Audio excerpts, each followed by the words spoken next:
Jama'a barkanmu da saduwa cikin wannan bidiyo.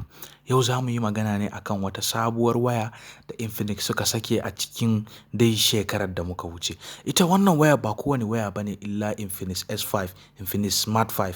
Waya ce ta fito da abubuwa da dama waɗanda ba mu saba gani a wayoyin Infinix da muke saya ba. Ku biyo mu cikin wannan bidiyo don ganin wannan waya. Kada ku manta kuna tare da Techie Abba a cikin wannan channel, sannan ku danna mana subscribe, ku danna alamar like idan bidiyon ta burge ku. Hakan shi zai ci gaba da ba mu karfin gwiwa kawo muku bidiyoyi irin waɗanda kuke so a cikin wannan channel. Shine wayar da kansa, wannan kwalin wayan gaba ɗaya. So anan wannan kwalin wayan daga ciki. So abu na farko anan shine wayan da kansa. So bayan wannan waya gashi mun kalla, bari mu aje a gefe, za mu dawo kan shi. So sai abu na biyu a nan shine wannan kwalin da sim ejector, abun cire sim da sauransu, memory card da sauransu. So sai abun da suke cikin wannan kwali shine akwai case na waya, akwai anti-breaker, sannan kuma akwai waɗannan fefofi da suke zuwa da waya ko wani abu in mun saya sabo, yawanci mukan ga irin waɗannan fefofi a cikin kwalin. So sai kan caja abu na uku da USB sa, sannan kuma sai shi earpiece na wayan in kenan. So wannan shine duk abun da wayan yake zuwa da shi. Sai mu ware kan wayan. Daga kasan nan akwai speaker, sannan kuma akwai gurin caja da gurin earpiece. Sannan kuma sai gefen nan shi kuma gurin sim card tray ne kawai, gurin sim card guda biyu da kuma memory card sai fingerprint da yake baya. So gefen nan kuma iya power button ne da kuma volume na sama da kasa. Saman nan babu komai a sama. Akwai speaker amma speaker an yi sa da wani fasali, baraka ma gane akwai speaker ba in har daga nesa kake. Speaker ya ɓoye a jikin wayan in gaba ɗaya. Waya da muke gani ta zo da wani sabon yayi na display ko in ce screen wanda ake kiran shi da Infinity O display. Shi wannan Infinity O display shine wannan da kuke kallo, wanda aka ajiye kyamaran wayan kaman ya fito daga cikin screen na wayan ne, aka ajiye shi a sama. Shine ake kira Infinity O display.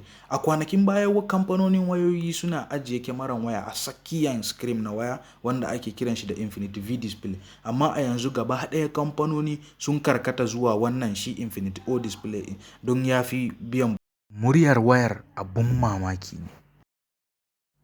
Ita wannan waya da nake rike da ita a yanzu haka tana ɗauke da phone memory mai girman 128GB, sannan kuma tana ɗauke da RAM mai girman 6GB.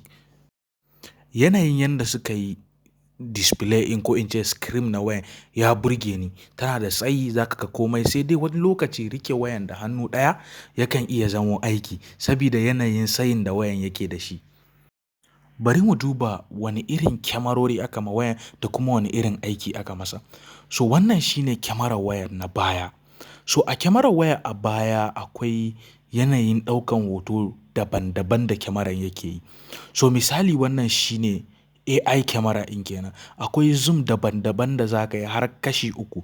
Zaka iya mai da abin da yake kusa baya, zaka iya maso da abin da yake baya kusa, zaka kuma iya ɗauka hoto daidai da abin inda yake a kusa da kai.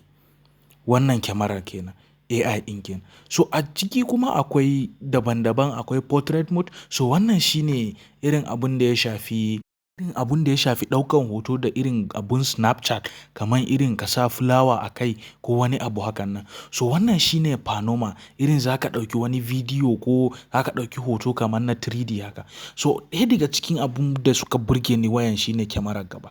Na yaba ma kyamarar wayar ta gaba sosai. 32 megapixel ce kuma sun yi kokari. So wannan shine portrait mode na kyamarar wayar kenan. So zaka ga za ta ɗauka hoto mai kyau, kuma ko kun kasance ku biyu ne za ta fitar da ku yanda ya kamata ta ɗauke ku hoto. So wannan shine akwai AI kyamara, wannan kamar yadda na faɗa na fulawowin mata ne yawanci suke aiki da shi. Sannan kuma akwai wannan normal kyamaran wayan kenan, normal ɗin. Fingerprint, sannan kuma da kyamarori har guda 4 da kuma shi LED light wato tocin wayan kenan. Wayar bata da tudu, sannan kuma bata da nauyi yanda ba za ta takura maka sata a aljihu ko kuma nauyin rike ta a hannu ba. Wayan tana nan slim. Tana ɗauke da fingerprint sensor a baya, sannan kuma kyamaranta na gaba za ka iya aiki da ita gurin buɗewa, ma'ana akwai Face ID. Batir ɗinta 4000 mAh, batir mai karfi.